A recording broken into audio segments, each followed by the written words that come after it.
I'm with Melissa Pagnotta, an Ontario athlete who earned her ticket to Rio back in March. You are a little bit away from doing your Olympic debut. How does it feel? It feels great, actually. It hasn't really sunk in yet, but as the countdown and the days get closer, it's hitting me a little bit more. And this has been one of my dreams for as long as I know. And you've traveled all over to get there and went to many competitions to get points. So you've traveled a lot. But this trip to Mexico must have been really special. How did that whole day go for you? So Mexico is, it was the Pan Am qualifiers. So the top two winners, or the people that make it to finals, automatically get their ticket to Rio. So that day I had 3 fights. So the semi-final fight was kind of the big fight. You would have to win there, and then you're off to finals, and then you would automatically get your ticket. So I had 3 fights that day. I fought Haiti. That was my first opening fight, so it wasn't the greatest, but I was able to pull off a win. And then the semifinals was against Colombia, and that was one of the tougher rivalries. But I followed my game plan, and I listened to what my coach had to say, and it was successful, and that's where I got my ticket to Rio. I didn't know if I was supposed to be nervous or exciting, so I kind of just took those nerves in and just was able to execute what I had to do in the ring. I can't even imagine what you felt like. What were your thoughts when the ref ended the fight? And once the referee said stop, it was like a weight lifted off my shoulders and I could finally breathe, and it was like, this is what it feels like to actually go to the Olympics. So having the Olympic goal probably means that when you got up to choosing either university or staying in the sport, it was a hard decision. So how did you turn the sport into your career? So my dad put me in the sport of Taekwondo. He told me to channel my energy into something, so he put me in there. There was 2 parts. There's the traditional part and the sport part, which is the sparring part. And I liked the sparring competition more. So he took me to competitions, and I did well.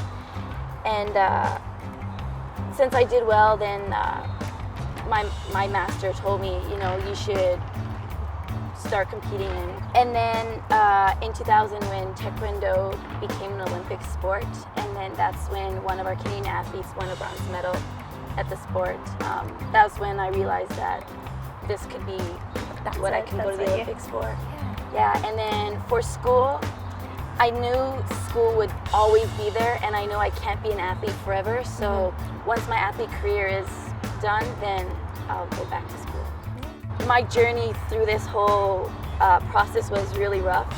So I went through 3 Olympic cycles. 2012 was really devastating, but after that, my parents were like, do you want to stop? And then I took a break, and I was like, maybe it's time to stop.